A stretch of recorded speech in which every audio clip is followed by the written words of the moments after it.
좋은 일이 생깁니다. 인사하시겠습니다. 예. 한 주간 잘 지내셨습니까?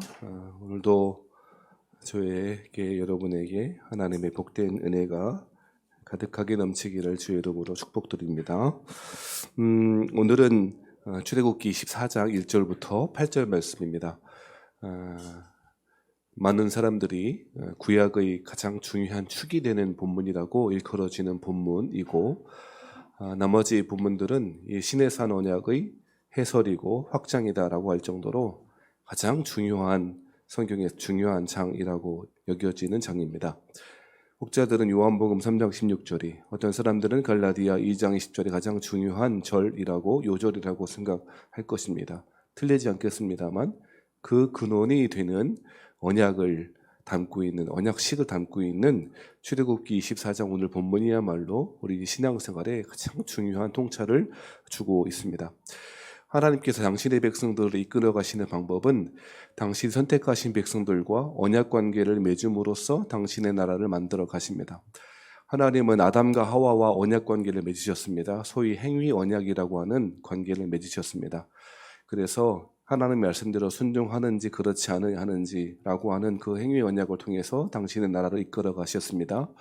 그 이후로 노아와도 언약을 맺으셨고요. 그리고 아브라함과도 언약을 맺으셨습니다. 그 이후로 믿음의 조상 대표였던 아브라함의 언약이 확장되어 오늘 출애굽기 24장에서 시내산에서 언약을 맺는 장면이 나오게 되는 것이죠. 그 이후로 다윗과도 다시 한번 언약을 맺으시고, 이후로 예수님께서 오셔서 새 언약을 맺으시는 장면, 이것이 성경에 도도하게 흐르고 있는 언약의 줄기인 것입니다. 이 언약을 중심으로 성경을 이해하는 것이 되게 중요하고요, 필요한 것이지요.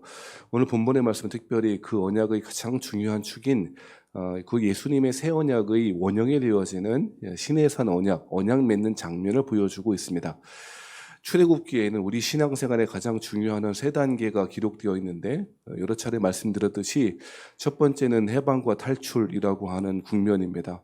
여러분 잘 아시는 대로 이스라엘 사람들이 애굽에서 해방을 얻고 탈출하게 되어지는 것이죠. 그래서 출애굽기는 출애굽하는, 애굽에서 나오는 이야기가 전반에 기록되어 있고요. 그 이후로 두 번째가 바로 시내산에 도착하여 하나님과 근본적인 언약 관계를 맺는 것, 그것이 오늘 본문의 이야기고, 그리고 이후로 여호수아에 가면 이제 안식의 땅, 영적인 가나안 하나님의 나라에 들어가 하나님의 말씀의 통치를 받으며 살아가는 안식과 쉼의 삶을 보여주고 있는 것이죠. 세 가지 국면인 거예요. 해방과 탈출, 그리고 언약 맺음, 관계 맺음, 그리고 마지막 안식의 땅에서 쉬는 것. 그것이 바로 출애굽기에부터 여호수아에 걸쳐 있는 신앙생활의 가장 중요한 축이라고 볼 수 있습니다. 문제는 우리는 이 세 가지 국면을 균형 있게 강조하거나 그 세 가지 국면에 따라 신앙의 삶을 살기보다는 뒤 두 번째 것은 생략하거나 해서 첫 번째, 즉 해방과 탈출이 우리 신앙의 전부이고 궁극적인 목적인 것처럼 그렇게 살아가는 분들이 많이 있다는 것입니다. 구원받았으면 됐지. 애굽이 상징하는 바는 세상의 나라라고 우리 알고 있잖아요. 그래서 세상의 나라에서 탈출하면 됐지, 그 이후에 뭐가 필요가 있는가라고 생각하거나, 또 어떤 사람들은 하나님 나라에 들어가는 것이 신앙의 궁극적인 목표이다라고 생각하는 경우도 있습니다. 1번과 3번은 중요시 여기지만 2번 관계 맺음, 언약 맺음이 훨씬 더 중요한데 이것을 강조하는 분은 많이 없는 것 같아요. 실제로 성경에는 구원이라고 하는 말이 많이 나오는데 그 구원이라고 하는 말이 다양한 각도에서 쓰여지고 있다는 사실을 먼저 아셔야 할 것 같아요. 구원은 우리가 생각하는 것처럼 어떤 사람들은 영적인 구원만을 생각하거나 혹은 육신적인 어려움에서 그 어려움을 극복하는 과정만을 가르치지는 않습니다. 구원은 굉장히 넓게 쓰여지는 말이거든요. 실제로 영적인 해방을 가리키는 때도 있고, 육신의 어려움이나 질병이나 가정의 어려움, 개인적인 어떠한 곤고함에서 해결되어지는 것도 구원이라고 하는 말을 쓰거든요. 그러니 구원이라고 하는 말을 우리가 흔히 생각하듯이 천국에 들어가는 것만이라고 해석하면 곤란한 경우가 많이 있는 것이죠. 구원은, 해방과 탈출은 언약 맺음을 위한 출발이지 그것이 궁극적인 목적일 수 없는 것입니다. 뿐만 아니라 천국에 들어가 가나안 땅에 들어가 영적인 가나안 땅에 들어가 안식의 삶을 누리는 것도 그것 자체로 목적일 수 없고 그 천국에서의 삶은 하나님과 관계 맺음 언약의 삶의 결과이고 그 결과로서 얻어지는 선물이라고 이해해야 할 것입니다. 천국은 예수를 믿어 구원받은 사람에게 주어지는 언약 관계를 맺은 사람에게 주어지는 선물이지 천국 자체가 목적일 수는 없는 것입니다. 아름다운 집을 아름다운 좋은 아파트를 얻어서 거기에 입주해서 산다고 할지라도 그 가운데에 하나님께서 함께 하시는 삶, 사랑하는 삶, 관계 맺고 아름다운 관계 맺는 삶이 없는 그 집이 무슨 의미가 있겠습니까? 부부가 행복하지 못하고 자녀와 부모와의 관계가 행복하지 못하는데 집이 무슨 소용이 있겠습니까? 오히려 큰 집은 새로 지은 좋은 아파트는 허무할 뿐이고 그 가정의 공허함만을 보여주는 빈 공간이 될 수 있을 것입니다. 그러므로 해방과 탈출 그리고 궁극적인 가나안에서의 쉼은 하나님과의 관계 맺음 때문에 혹은 그것을 근거로 하여 이루어지는 것이지 그것 자체로 목적일 수 없다는 것입니다. 여러분 출애굽기 19장에 하나님은 먼저 하나님께서 이스라엘 사람과 어떻게 관계 맺을 것인지 그 관계의 모습이 어떠한지를 이야기하셨습니다. 여러분 출애굽기 19장을 한번 살펴보시겠습니다. 우리 살펴봤었던 본문이지만 출애굽기 19장 4절, 5절, 6절에는 하나님과 이스라엘 백성들이 맺은 언약 관계가 무엇인지를 잘 보여주고 있었죠. 뭐라고 이야기합니까? 19장 4절 말씀이에요. 출애굽기 19장 4절에 내가 애굽 사람에게 어떻게 행하였음과 내가 어떻게 독수리 날개로 너희를 업어 내게로 인도하였음을 너희가 보았느니라. 그러면서 5절 뭐라고 그래요? 세계가 다 내게 속하였나니 너희가 내 말을 잘 듣고 내 언약을 지키면 너희는 모든 민족 중에서 내 뭐가 됐다고 이야기하십니까? 소유가 되겠다라고 이야기해 주시고요. 그래서 6절에는 너희가 내게 대하여 무슨 나라가 되며 제사장 나라가 되며 거룩한 백성이 되리라. 너는 이 말을 이스라엘 자손에게 전할지니라 라고 이야기하셨습니다. 하나님과 이스라엘 사람들이 맺은 언약의 모습이 어떠한지를 압축적으로 잘 설명해 주는데요. 하나님은 해방자여 구원자가 되셔서 애굽 사람들에게로부터 해방시켜 주시고 구원해 주셨고 하나님의 백성들과 언약을 맺어 하나님 백성은 그 결과로 하나님의 소유가 되어지고 제사장 나라가 되어지고 거룩한 백성이 되는 것, 그것이 언약의 근본적인 관계이다라고 그렇게 이야기하고 있는 것이죠. 자, 이렇게 언약 관계를 맺게 될 것이다라고 먼저 설명한 이후로 하나님은 십계명과 그리고 십계명이 확장되어지는 것으로서의 계명들을 21장, 22장에서 23장에서 이야기했고요. 드디어 언약식을 맺는 장면이 오늘 본문의 이야기입니다. 여러분, 이 장면은 이렇게 생각해 보시면 어떻겠습니까? 하나님 우리를 사랑해 주셨고 구원해 주셨으면 됐지 그 이후에 뭐가 필요 있겠는가라고 생각할 수도 있을 것입니다만 전혀 그렇지 않다는 것입니다. 하나님 우리를 구원하셨으면 됐지 굳이 이런 언약식을 맺을 필요가 뭐 있어? 라고 생각하시겠습니다만 전혀 그렇지 않다는 것입니다. 언약식을 맺는 것은 굉장히 중요한 일이고 그 언약 관계에 공식적으로 들어가는 것을 뜻하기 때문에 매우 소중한 것입니다. 그 언약식을 맺는 장면이 24장부터 나와 있는데요. 어떻게 언약식을 맺고 있는지 한번 살펴보시겠습니다. 먼저 1절과 2절에는 이렇게 이야기합니다. 모세에게 이르시되 너는 아론과 나답과 아비후와 이스라엘 장로 70명과 함께 여호와께로 올라와 멀리서 경배하고 너 모세만 여호와께 가까이 나아오고 그들은 가까이 나아오지 말며 백성은 너와 함께 올라오지 말지니라 라고 이야기하고 있습니다. 이스라엘 사람들 전체가 다 하나님께 가까이 가지는 못하였고 모세만 하나님께 가까이 올라가게 되었던 것이지요. 이것은 하나님께서 이스라엘 사람들을 보호하시기 위한 조치였다고 볼 수 있을 것입니다. 아주 이스라엘 사람들을 보호하기 위해서 하나님은 당신의 백성들이 너무 가까이 와서 하나님을 함부로 대하거나 하지 않도록 그런 조치로서 모세만 가까이 오도록 그렇게 이야기하셨죠.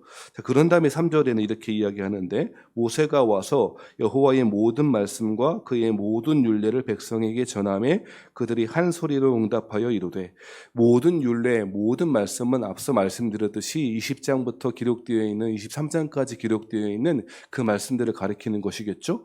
그 말씀들을 백성에게 다 전하게 되었다는 것이죠. 그랬을 때에 그들이 한 소리로 응답하여 뭐라고 이야기하죠? 여호와께서 말씀하신 모든 것을 우리가 뭐하리라? 준행하리라 라고 이야기합니다. 이제 말씀을 선포하신 이후에 그 말씀을 공식적으로 준행하겠다라고 그렇게 결단하고 순종의 서약을 하게 되는 것이죠. 언약을 맺을 때 이것이 굉장히 중요한 것입니다. 우리 지난주에 그런 얘기 한 거 기억하시죠? 그 사람이 아무리 마음이 진실하다 할지라도 진실일 수 없다고, 마음이 아무리 하나님을 향해 사랑하는 마음을 품었다 할지라도 결단과 순종의 삶이 없는 그 진심은 결코 진실할 수 없다고, 그거야말로 사실 어떻게 보면 위선적인 것 아니겠냐고 그런 말씀 드렸지 않습니까? 언약을 맺는 이 장면 가운데 다 준행하겠습니다라고 하는 결단과 순종이 그리에서 필요하다는 것이죠. 자, 이때에 이 4절 말씀에 보면 어떻게 해가지고 모세가 여호와의 모든 말씀을 기록하고 이른 아침에 일어나 산 아래에 뭘 쌓습니까? 제단을 쌓고, 그리고 뭘 또 하죠? 12지파대로 12기둥을 세우고 라고 이야기합니다. 그 언약 관계의 중심에 있는 것이 예배의 삶이라고 하는 사실을 잘 보여주고 있으며, 기둥을 세웠다고 하는데 12지파대로 기둥을 세웠답니다. 그런데 특이한 건 이스라엘 12지파 하면 복수 명사이므로 복수 동사가 쓰여야 할 것 같은데 단수로 되어 있습니다. 즉 12지파를 흩어져 있는 각각의 지파가 아니고 한 지파로 보고 있는 것이죠. 우리는 각자 예수님을 믿습니다. 그런데 우리는 각자 믿어서 각자 개인으로 신앙생활, 언약관계에 참여하는 것이 아니고 영적인 이스라엘 한 백성으로 참여하게 되는 것이죠. 그러므로 우리는 한 백성이 되는 것이죠. 그 사실을 오늘 본문에도 잘 보여주고 있는 것이죠. 여러분, 신앙생활 혼자 할 수 없고 혼자 해서도 안 됩니다. 자꾸 교회에 상처받는 분들이 많아지고 교회에 대하여 실망하는 분들이 많아지니까 나만 예수 잘 믿으면 되지라고 생각하고 말하지만 그런 신앙생활은 가능하지도 않고 그런 신앙생활 존재하지도 않습니다. 하나님의 교회를 떠나가서 신앙생활 잘할 수 있는 사람도 없고 잘할 수도 없습니다. 오늘 본문의 이야기가 그 이야기를 하고 있는 것이죠. 12지파가 함께 한 마음으로 하나가 되어, 단수로 되어 있다니까요. 하나가 되어 제단을 쌓고 기둥을 세우는 것, 그것이 언약관계를 맺는데 굉장히 중요한 거예요. 그러니까 나 혼자의 결단으로 신앙생활 하는 게 아니에요.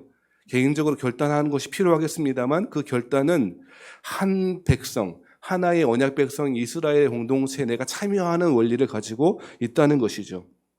자, 그런 다음에 언약식을 맺는 가장 중요한 행위들이 나와 있는데요.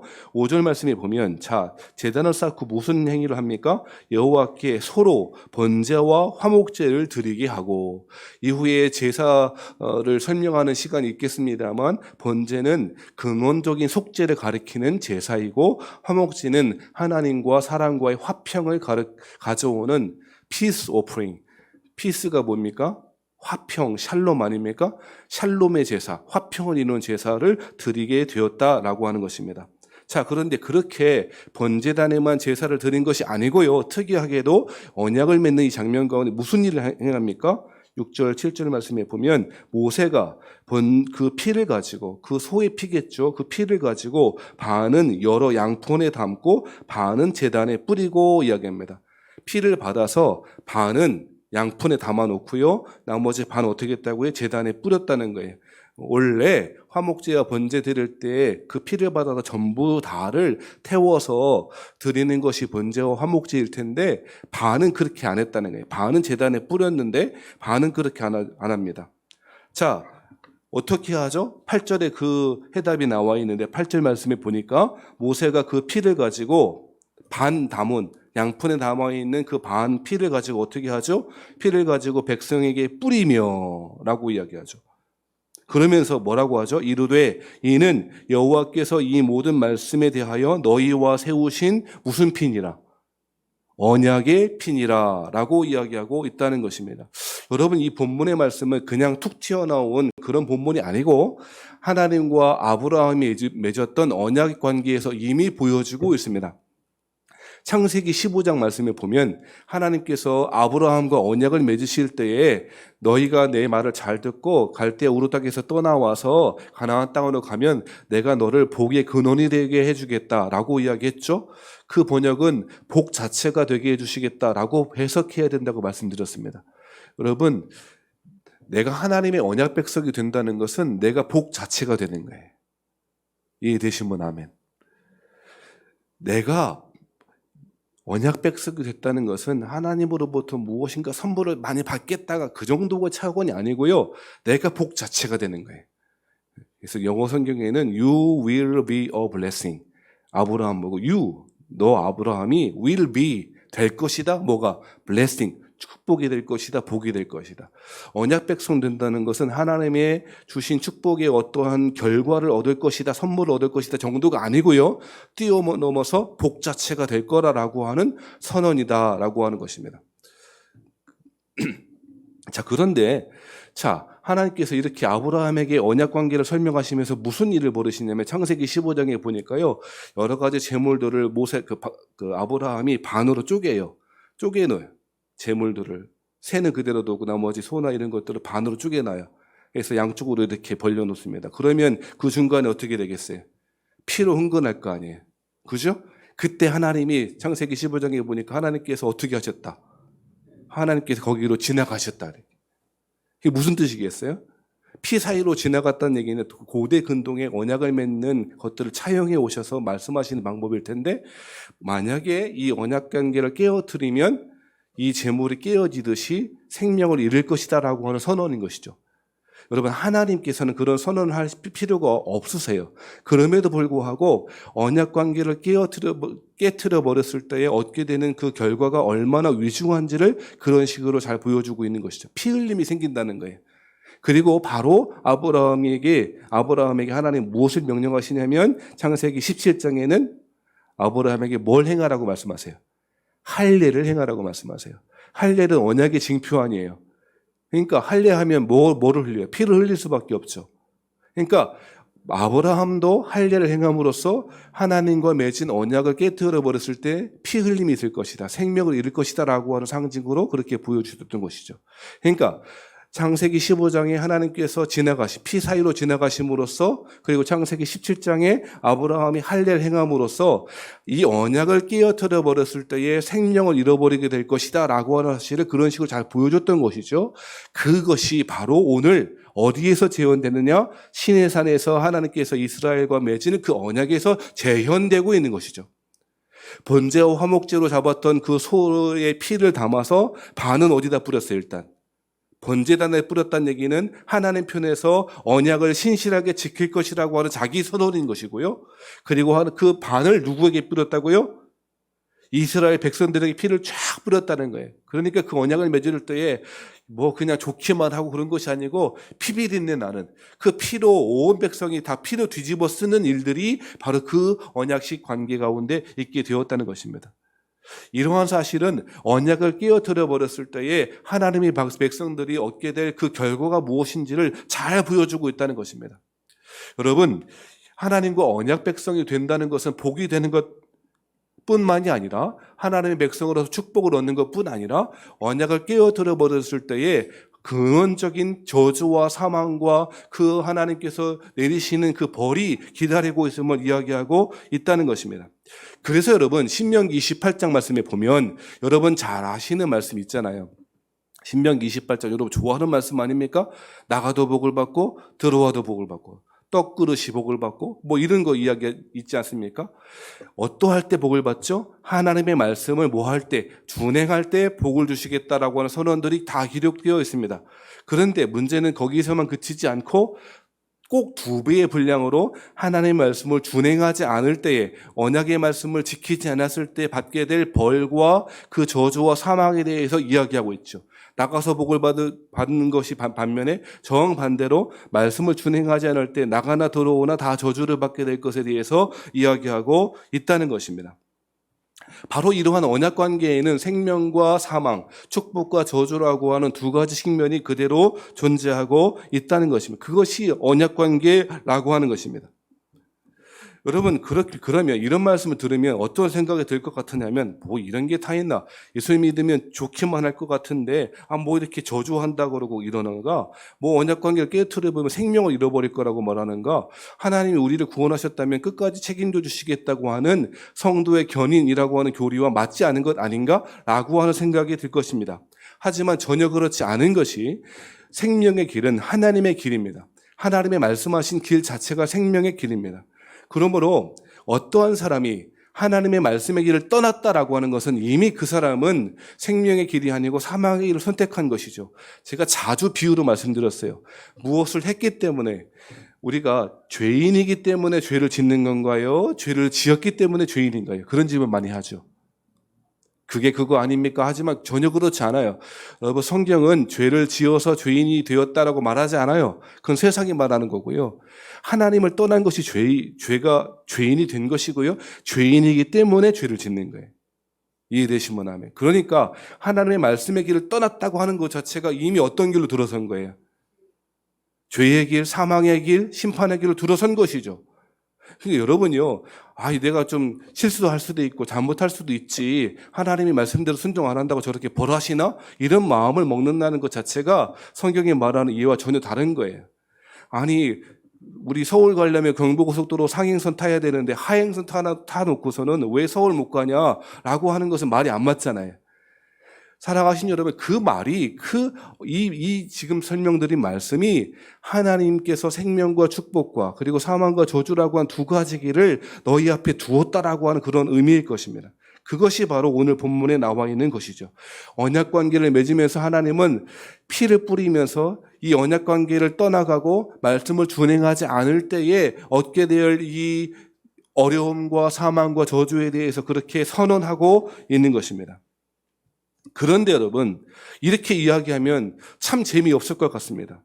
무엇인가 실수하거나 잘못했을 때에 그 결과가 사망과 저주라면 두렵거나, 어떤 사람은 두려워할 수도 있을 것이고, 이런 게 예수 믿는 것인가 라고 생각할 수도 있을 것입니다. 어떠한 사람을 완벽한 사람으로, 하나님 말씀에 온전히 순종하는 사람으로 만들기 위하여 그렇게 하지 못했을 때 벌하기로 결정한다면 그것은 하나님의 사랑과 위배되는 것은 아닌가라고 생각할 수도 있을 것입니다. 최근에 제가 몇몇 집사님들에게 고민해드렸던 책 가운데에 완벽한 아이라고 하는 책이 있습니다. 너무 끔찍한 일이 벌어졌습니다. 실제로 일어났던 일입니다. 어떠한 프랑스 남자가요, 이 사람이 돈도 많고 부유한 사업가인 것 같은데 자신의 자녀가 완벽한 아이로 기르기 위해서 무슨 짓을 벌이냐면, 가난한 광부, 가난한 그 집에 가서 딸만 6인가 있고 아들 하나 있는 그 집에 가서요, 그 딸 중에 하나를 골라와요. 그러면서 뭐라고 말하냐면, 내가 이 딸을, 가난한 집에 그 딸을 내가 평생토록 잘 먹이고 잘 키워줄 테니까 나한테 주라는 거예요. 그래서 대신에 한 가지만 약속해라. 뭘 약속하냐면, 이 아이와 만나지 않겠다고, 간섭하지 않고 만나지 않겠다고 약속해라. 그래서요, 이 가난한 집에, 광부의 집에 그 딸을 하나 데리고 와. 6살짜리를. 그래갖고 어떡하나, 이 6살짜리를 막 가르쳐요. 대학도 보내고요. 그래서 아주 훌륭한 교육자로 가르칩니다. 그런 다음에 이 6살짜리 데리고 와서 그 키웠던 아이와 결혼해요. 결혼해갖고 애를 낳아요. 때가 됐다 해가 애를 낳습니다. 애를 낳아서 그 애가 이름이 뭐냐면 모두 줄리앵, 맞죠? 줄리앵인가? 아무튼 애를 낳습니다. 그래서 왜 그러면은 그렇게 이 가난한 집에 딸을 데려다가 니니안가? 아무튼 그래. 그래서 이 아이를 왜 그러면 데리고 와서 막 그렇게 가르치고 결혼해서 애까지 낳았는가? 목적이 딱 한 거지. 내가 낳은 이 아이가 완벽한 아이가 되도록 그렇게 한 거예요. 그래서 무슨 일이 벌어지나? 이 아이를 낳았는데요, 이 아이를 집에다 가두는 거예요. 전기가 통하는 철조망으로 담을 두르고요. 자기 엄마는, 데려왔던 그 엄마는요, 공부를 많이 했으니까 엄마가 가르치는 거예요. 그게 아빠 가르치는 거예요. 아무 데도 못 나가고요. 물론 가끔 피아노 배우러 나가기도 했답니다만, 18년 동안에, 태어나서 18년 동안에 그 가정이 딱 가두어서 키우는 거예요. 그 안에 정서적 학대, 물리적인, 육체적인 학대들이 이루어지고 그런 일들이 벌어지는 거예요. 그런 일들이 처음부터 쭉 기록도 있는데 끔찍합니다, 사실은. 여러분요, 그 생각이 드는 거예요. 여러분 보세요. 예수를 믿는다는 것이, 신앙생활 한다는 것이, 왜 하나님이 은혜 주시기로 작정하셨으면 그냥 주시면 되지. 자꾸 이것도 하라고 그러고 저것도 하라고 그러고. 마치 하나님께서 만들어 하나님께서 제시하신 이상적인 완벽한 아이의 상을 만들어 놓고 여기에 맞추지 않으면 벌할 거야 라고 하는 식으로 하나님이 우리에게 그렇게 요구하시는 건 아닌가? 하나님께서 말씀하신 것들이 오히려 우리의 자유를 회방하고 빼앗아가는 것 아닌가라고 생각하는 분들이 생긴다는 거예요. 뭐가 그렇게 하라고 하는 것이 많아? 뭐가 그렇게 요구하는 것이 많아? 라고 생각할 수가 있다는 것입니다. 그런데 여러분, 하나님은 전혀 그렇지 않다는 것입니다. 왜 그런지 아십니까? 언약 관계를 떠나가면 언약의 말씀대로 순종하지 아니할 때 벌을 받고 심지어 사망에 이르고 저주가 있다는 사실을 그냥 받아들이면 안 되고, 한 가지 사실이 이 완벽한 아이의 주인공의 그 남자와 우리가 믿는 기독교 신앙과 다른 차이점을 만들어내는 거예요. 그 차이가 뭔지 아세요? 그 벌을, 말씀을 떠나갔을 때 얻게 되는 그 심판과 사망과 죄를 우리에게 감당시키지 아니하시고 예수님이 그 벌을 다 감당하셨다는 거예요. 할렐루야. 여러분, 오늘 본문의 말씀에 보면, 8절 말씀에 보면 언약을 지키지 않았을 때에 얻게 될 사망과 저주에 대해서 피를 뿌리며 설명하셨죠. 근데 그것을 무슨 피라고 했다고요? 언약의 피라고 했다고. 언약의 피. 그죠? 그런데 여러분, 이 말씀이 어디에서 똑같이 등장하는가? 마태복음 26장 28절에 똑같이 등장합니다. 마태복음 26장이 무슨 본문입니까? 여러분 잘 아시는 대로 예수님께서 마지막 십자가를 앞두고 제자들에게 마지막 성만찬을 베푸시는 마지막 만찬의 자리였습니다. 그 가운데 예수님께서 자신이 앞으로 십자가에서 흘리실 피와 그 희생의 죽음을 설명하셨습니다. 그리고 마태복음 26장 28절 말씀에 이렇게 말씀하십니다. 이것은 죄사함을 얻게 하려고 많은 사람을 위하여 흘리는 바 나의 피 곧 언약의 피니라. 예수님은 정확하게 출애굽기 24장에 관계 맺을 때, 언약 관계를 맺을 때 흘리게 될 그 피, 하나님의 말씀을 준행하지 않을 때, 하나님을 떠나가게 될 때 얻게 될 그 사망과 저주를 그대로 인용해서 말씀하시고 계시는 것입니다. 예수님은 아셨습니다. 뭘 하셨습니까? 진심만 있지 진실할 수 없는 사람들의 연약함을 잘 아셨습니다. 우리가 그렇지 않아요? 진심이라니까요. 우리는 진심이라니까요. 하나님을 사랑하는 마음도 진심이고요. 예수를 잘 믿어보겠다 결심하는 것도 진심입니다. 하지만 진실하지 못한 삶이 우리 연약함 아닙니까? 그렇기 때문에 우리는 어쩌면 이 언약의 법에 따라, 언약관계에 들어간 우리의 상황에 따라 사망과 저주를 받아도 마땅한 사람입니다만, 그런데 하나님께서는, 예수님께서는 그 언약적 저주와 사망을 홀로 자기 몸에 짊어지셨습니다. 십자가 위에서 그 사망을 짊어지셨다는 것입니다. 그것이 기독교 신앙의 핵심이에요. 이것이 예수님께서 언약의 피, 자신의 죽음을, 자신의 희생을, 언약에 내가 흘리는 피를 언약의 피라고 설명하신 내용인 것입니다. 예수님은 자신의 그 어깨 위에, 자신의 십자가 위에 진심이지만 진실할 수 없는 사람들의 연약함을 짊어지시고 모든 사망과 저주를 짊어지시고 우리를 구원하셔서 당신의 새 언약 백성으로 만들어주시기를 기뻐하셨다는 것입니다. 그것이 하나님과 우리가 맺은 언약 관계입니다. 이 사실을 아는 사람이 은혜의 백성인 것입니다. 그저 성찬 때만 기억하는 예수님의 십자가가 아니라 우리의 날마다의 언약적 삶을 살아가는 그 순간순간마다 진심이지만 진실할 수 없는 우리의 연약함을 십자가 앞에 내려놓고 기도해야 되는 이유가 바로 여기에 있는 것입니다. 우리는 하나님께도 진심일 수 있고, 우리 자녀에게도, 우리 남편에게도, 우리의 아내에게도, 우리의 아들들, 딸들에게도 진심입니다. 하지만 진실하게 사랑할 수 없습니다. 그것이 우리의 연약함입니다. 말씀을 따라 살고 싶지만 그렇게 할 수도 없는 것이 우리의 연약함입니다. 그리하여 사망과 저주, 언약을 떠나간 백성들이 받아 마땅한 저주를 받아 마땅한 사람입니다만 그 모든 저주를 우리 예수님이 짊어지셨다는 것입니다. 그러므로 오늘 본문의 말씀을 읽을 때마다, 그리고 이후로 읽게 될 출애굽기 이후로 언약 백성들이, 하나님의 새 언약 백성들이 말씀을 떠나갈 때 얻게 될 그 저주의, 그 사망의 그 어려움들을 기록한 본문을 읽을 때마다 십자가로 돌아가야 되는 것입니다. 그것이 바른 성경 읽기일 것입니다. 사랑하신 여러분, 우리의 모든 사망, 우리가 짊어져야 될 모든 죄의 책임들을 우리 예수님께서 짊어지셨음을 기억하고 그 예수님을 우리의 마음에 새기고 영혼에 새기고 우리에게 주어진 언약의 삶을 진심뿐 아니라 이제 진실하게 살아가시는 저와 여러분들이었으면 좋겠습니다. 그리하여 하나님이 궁극적으로 원하시는 것이 무엇이겠습니까? 여러분 9절, 10절, 11절 말씀은 그 언약 관계를 통하여 얻게 될 축복이 무엇인지를, 궁극적인 축복이 무엇인지를 보여주고 있습니다. 부자가 되거나 건강하게 되거나 하는 것, 그것 정도가 아니라, 여러분 제 말을 오해하지 마시기 바랍니다. 가난한 사람들에게 부자가 되는 거 왜 나쁘겠습니까?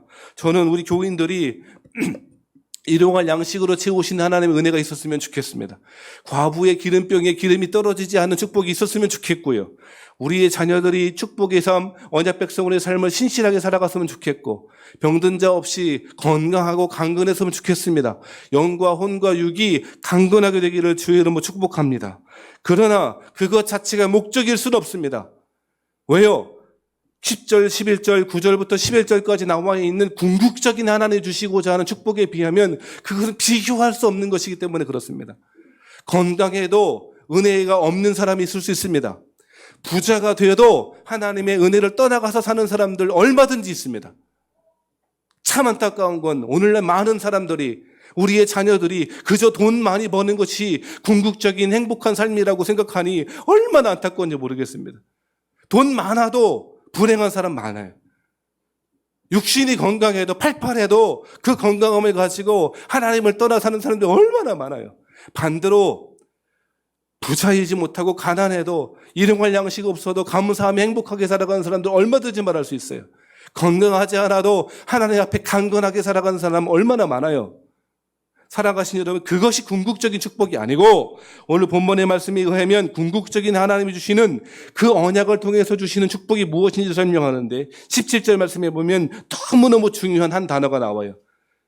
17절이 아니고 10절 말씀에, 24장 10절 말씀에 보면 가장 중요한 단어가, 저는 한 단어가 있다고 생각해요. 그게 뭘까요? 이스라엘의 하나님을 뭐하니? 보니. 여러분, 이것이야말로 하나님이 우리에게 주시는 축복 중에 축복인 것입니다.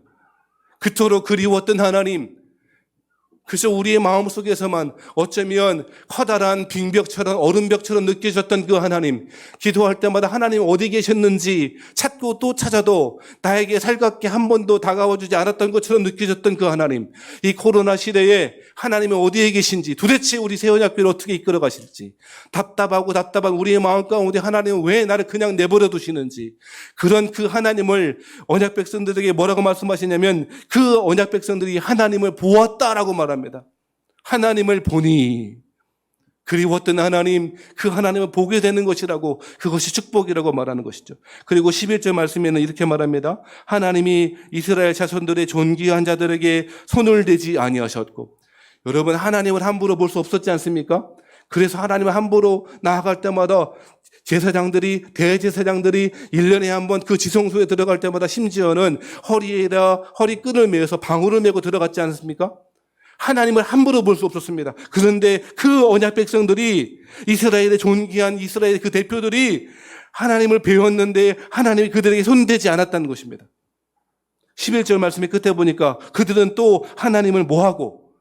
뵙고. 배울 뿐 아니라 그 앞에서 뭐 하셨답니까? 뭐 했답니까? 먹고 마셨더라. 이것이야말로 하나님 나라 궁극적인 언약 백성들이 하나님 나라에서, 하나님 앞에서 하나님을 모시고 하나님과 함께 춤추며 기뻐하며 먹고 마시는 그 하나님 나라의 궁극적인 축복이 무엇인지를 잘 보여주고 있는 것입니다. 그러므로 하나님 나라는 잔치가 벌어지는 곳입니다. 우리가 느끼든지 그렇게 느끼든지 안 느끼든지 우리의 감정과 상관없이 궁극적인 하나님과 누리는 잔치의 삶이야말로 그것이 천국의 삶인 것입니다. 하나님을 봅는 것. 한자 말로는 지복직관이라고 하더라고요. 하나님을 거울처럼 보는 거예요. 우리는 지금 거울처럼 봅니다. 희미합니다. 정말 하나님이 계시는가 그렇지 않은가 그렇게 느껴지는 분도 있을 것입니다만, 새 언약의 백성들이 누리게 될 축복은 하나님을 뵙는 것이라고 말합니다. 그래서 여러분 잘 아시는 계시록, 요한계시록 22장 4절 말씀에도 이렇게 말하는데, 그의 얼굴을 볼 터이요. 계시록 22장 말씀은 마지막 하나님 나라 새 예루살렘의 모습을 설명하는 본문 아니에요?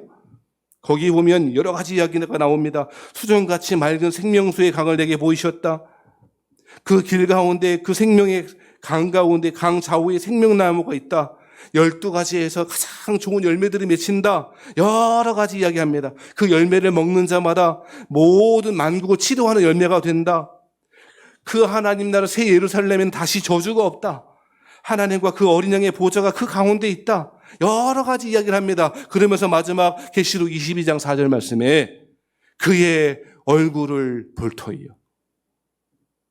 그토록 그리웠던 하나님 보게 될 것이라고 하죠. 사랑하신 여러분, 이 축복이 얼마나 큰지는 우리는 감히 상상하기 어렵습니다.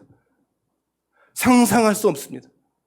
여러분, 천국을 자꾸 그냥 여기서 예수 잘 믿으면 천국 가면 큰 집 살고 잘 안 믿으면 그냥 월세방 같은 방 하나짜리에 살고 이런 식으로 이해하면 곤란합니다. 천국은 우리가 상상을 뛰어넘는 하나님 나라의 모습을 잘 보여주고 있는데 그 가운데 하나가 뭐냐? 우리가 보여줄 수 있는, 설명할 수 있는 한 가지는 하나님의 얼굴을 볼 것이요.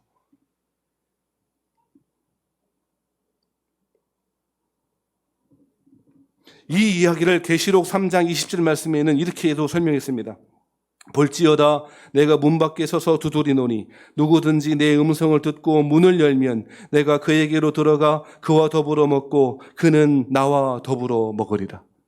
문을 열면, 하나님이 우리를 사랑하시는 그 마음의 문을 활짝 열면 예수님과 나와 하나 되어 그는 내 안에, 나는 예수님 안에 더불어 먹게 될 그 언약의 축복을 주시겠다고 선언하고 있는 것입니다. 사랑하신 성도 여러분, 진심이지만 진실할 수 없는, 그래서 언약적 저주를 받고 또 받아도 마땅할 하나님, 우리의 삶 가운데 찾아오셔서 예수님은 새 언약의 피, 십자가의 보혈을 우리에게 흘려주시겠다 약속하셨고 그 예수님께 우리의 마음을 열고 그의 말씀대로 준행할 때 우리는 언약 백성 되어 다시금 하나님 나라의 삶을 꿈꾸게 되어지고 하나님의 얼굴을 보게 되는 축복을 주시겠다고 선언하셨고 약속하셨습니다.